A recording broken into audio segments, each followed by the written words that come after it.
Alors bonjour à tous, j'espère que vous allez bien. Dans cette vidéo, on va comparer tout simplement le business en fait de l'immobilier et celui de la bourse en fait en termes d'investissement plutôt que du business. Même si l'immobilier ça s'apparente plus à un type d'entreprise alors que la bourse c'est plus de l'investissement, mais ça peut être aussi un travail. Mais effectivement, on va plutôt parler de cette dynamique en fait d'investissement et tout simplement quelle est la meilleure chose en fait pour vous en tant que personne qui souhaite en fait atteindre l'indépendance financière. Quelle est la meilleure stratégie? Bon, on va défricher un peu tout ça et voir les grandes lignes, en fait les grands principes qu'il faut absolument comprendre. Bon, l'idée très rapidement, c'est que pour moi, il faut absolument en fait avoir les deux. Que ça soit l'immobilier ou la bourse, ça reste pour moi deux investissements qui sont quand même extrêmement intéressants et qui sont au final parmi les plus sûrs du monde. Alors, l'immobilier, il y a évidemment plein de pays, plein de villes, plein d'endroits disponibles. Donc, ça dépendra en fait de l'endroit où vous allez vous trouver. Et puis, la bourse, en fait, c'est pareil. Il y a plein d'actifs financiers qui existent. Il y a des cotations, il y a les ETF, etc. Il y a différents marchés, différents pays, etc. aussi. Donc, bon, on va voir un petit peu en détail, mais globalement, on va voir que les investissements les plus classiques, par exemple les ETF pour les investissements boursiers et les investissements immobiliers, on va dire classiques, type location, Airbnb, etc. Ça peut vraiment faire partie des investissements très classiques, on va dire assez sûrs et qui peuvent vous permettre vraiment de le faire en fait assez sereinement. Et donc pourquoi moi je vous conseille finalement déjà d'avoir les deux? C'est parce que ce sont deux classes d'actifs qui sont différentes, très complémentaires, et on va voir que très simplement en fait l'avantage de l'immobilier et l'avantage de la bourse. Alors l'immobilier pour commencer, un actif qui pour moi, alors si je devais en choisir qu'un, ça serait assez compliqué, ça dépend de votre situation, ça dépend de votre âge, de votre pays, de votre profession, etc.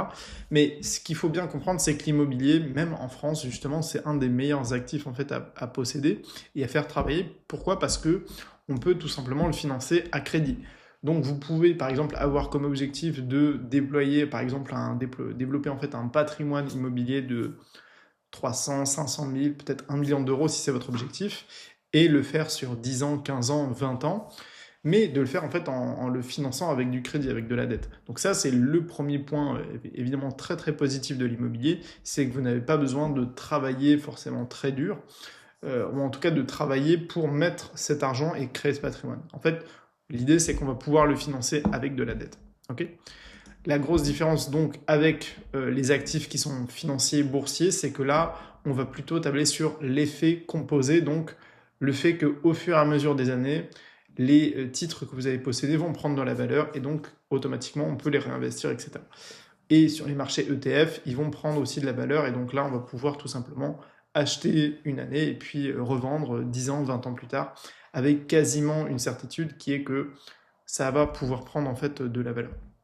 Mais donc, principale différence, c'est que l'immobilier, vous le financez en fait avec de la dette et les actifs boursiers, vous les financez en achetant directement des actions ou des titres.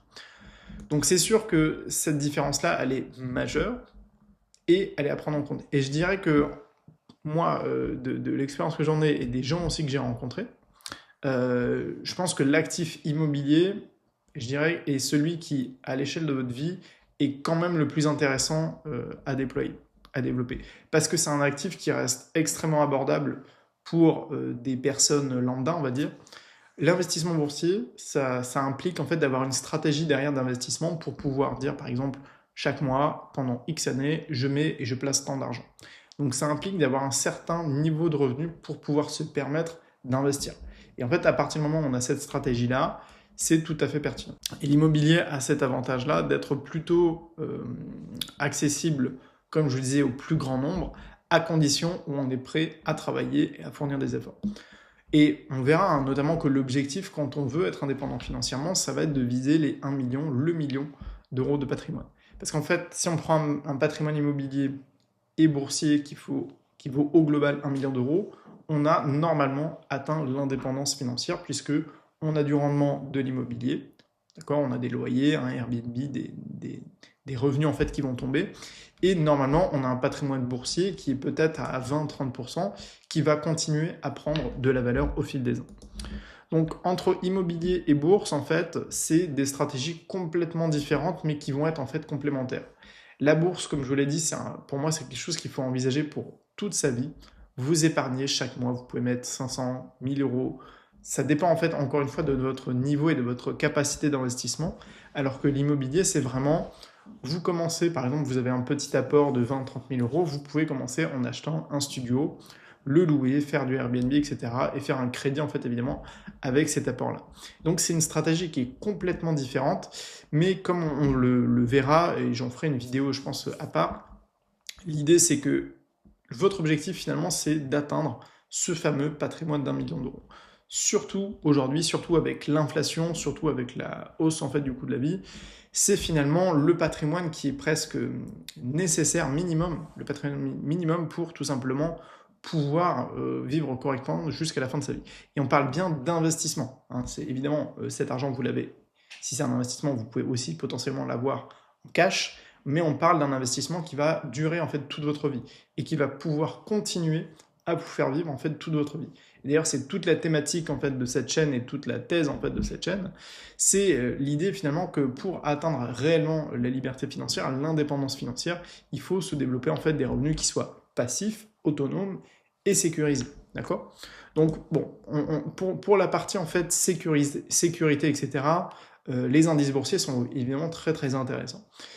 Parce que pour le marché américain, on va vous dire que sur 10, 20, 50 ans, 100 ans, il est forcément à la hausse. Encore une fois, aujourd'hui, avec toutes les boîtes américaines, les GAFAM, etc., le marché US des options, le Nasdaq, il explose et il bat des records. On peut potentiellement s'attendre à ce qu'il y ait évidemment d'autres crises, etc., peut-être même à ce qu'un jour ça baisse. Est-ce que ça reste quelque chose qui est envisageable? Ça, j'en sais rien. Personne, en fait, n'est capable de prédire le marché. Mais en fait, ce qu'il faut se dire, c'est que le marché boursier, c'est la réserve mondiale. Alors, boursier, parce qu'il y a aussi des obligations dedans, hein. C'est les marchés financiers, c'est un univers qui est immense. Les obligations, par exemple, d'État, les dettes, etc., que vous pouvez acheter. Tout ça, c'est un marché qui est colossal aussi. Mais finalement, parier sur ça, c'est parier sur l'économie mondiale. Un petit peu quand vous allez investir aux États-Unis, on va vous dire, finalement, investir aux États-Unis, c'est parier sur la plus grosse économie du monde. Et donc, potentiellement, si l'économie américaine s'effondre, l'économie mondiale également. Donc voilà, l'idée c'est qu'on parle quand même d'investissements qui sont ultra matures, ultra safe, ultra sécurisés, ou en tout cas qui ont finalement, enfin si ça vous correspond pas en termes d'investissement, en fait il n'y a rien qui va pouvoir vous correspondre. Donc vraiment, en fait, se constituer un portefeuille boursier et immobilier, c'est la meilleure stratégie pour moi. Ce sont des outils qui sont complémentaires, et je pense qu'en termes de répartition, on pourrait tabler sur un 20-30% d'actifs en fait boursiers et un bon 70% du coup d'actifs immobiliers. Pourquoi? Parce que imaginons que vous souhaitez atteindre le fameux million d'euros de patrimoine. Avec une stratégie immobilière, c'est relativement simple. Par exemple, ça va être d'acheter un appartement tous les ans, ou un studio, ou un bien immobilier tous les ans. Au bout, alors on peut quand même tabler sur 10 à 15 ans. Au bout en moyenne 10 ans, vous pouvez très bien avoir un patrimoine immobilier de à peu près 700 000 euros. Ça reste tout à fait accessible à partir du moment où si vous avez la capacité en fait d'épargner. Et on va dire qu'avoir un patrimoine boursier de 200 à 300 000 euros, ça, en revanche, ça peut vous prendre un petit peu plus de temps. Ça peut prendre 10, 15 ans, voire 20 ans. Ça dépend encore une fois de votre capacité d'épargne, ça dépend aussi du pays dans lequel vous êtes, puisque en fonction des pays, on va payer plus ou moins d'impôts. C'est sûr que quelqu'un qui est en France, quelqu'un qui est à Dubaï, aura pas du tout la même capacité d'épargne avec un salaire ou une entreprise en un chiffre d'affaires équivalent. Mais ça fait partie du jeu, encore une fois, on pourra en reparler, ça, des différentes stratégies, notamment liées à l'expatriation. Mais quoi qu'il en soit, que le patrimoine boursier va de toute manière mettre plus de temps à se former.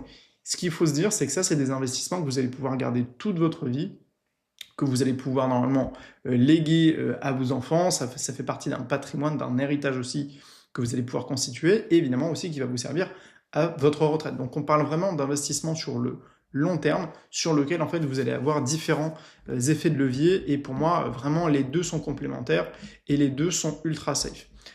Je ne vous ai pas parlé évidemment de crypto, etc. parce que pour moi, ce n'est pas du tout des investissements qui sont safe. Ça reste des investissements très volatiles aussi. Même si le marché boursier, évidemment, il varie, il est dynamique. Le marché immobilier également. L'idée, et on pourra faire d'autres vidéos sur le sujet, on veut absolument nous se concentrer sur des investissements qui sont safe, qui sont sécures, ou en tout cas le plus possible. C'est-à-dire des actifs qu'on va pouvoir garder peut-être jusqu'à la fin de sa vie, qu'on va pouvoir transmettre à nos enfants et qu'on va pouvoir vraiment développer sans avoir en fait d'inquiétude par rapport à l'avenir en fait du monde ou des activités économiques. Encore une fois, des variations, il y en aura, des crises, il y en aura. Il y a eu la crise de 2008. Il y aura probablement une crise qui est liée par exemple au marché de l'énergie, à la crise aujourd'hui qu'on a dans le Moyen-Orient. Je vous ai fait une vidéo là sur Dubaï dernièrement. C'est sûr qu'on est sur une période où même le marché en fait des États-Unis, l'hégémonie en fait des États-Unis, tout ça est en train de bouger, tout ça est en train d'être remis en cause. Donc c'est sûr qu'on ne va pas vivre les prochaines décennies, elles ne vont pas être les plus sûres du monde. Mais malgré tout, il faut quand même continuer à investir, continuer à se développer en fait à la fois des actifs financiers, des actifs, des passifs, qui vont pouvoir vous faire vous développer en fait des sources de revenus complémentaires pour sécuriser en fait votre situation. Donc voilà pour cette petite vidéo sur la comparaison rapide en fait entre l'immobilier et la bourse. Comme vous l'avez compris, pour moi, c'est vraiment en fait des outils et des investissements qui sont 100% complémentaires. Je pense que tout le monde a à peu près cet avis-là sur le sujet. Il y en a qui préfèrent l'un, il y en a qui préfèrent l'autre. Quoi qu'il en soit, moi j'aime bien les deux. Je vous montrerai en fait quels outils j'utilise, quels sont les investissements que je fais au quotidien et quels sont mes objectifs également financiers pour que vous puissiez en fait les modéliser et partir aussi avec votre propre en fait roadmap et en fait avoir une approche qui est réaliste, accessible pour vous, sans avoir en fait la prétention de devenir millionnaire. Eh bien, on peut quand même se déployer, se développer en fait un patrimoine qui va atteindre le million, par exemple, d'euros, dollars ou peu importe la devise que vous utilisez au bout en fait de quelques années. Voilà, donc j'espère que ça vous a plu. N'hésitez pas à me mettre en commentaire ce que vous en avez pensé et quelle autre thématique de vidéo vous souhaiteriez que j'aborde. Et sinon, je vous dis à très vite sur la chaîne. Ciao, ciao.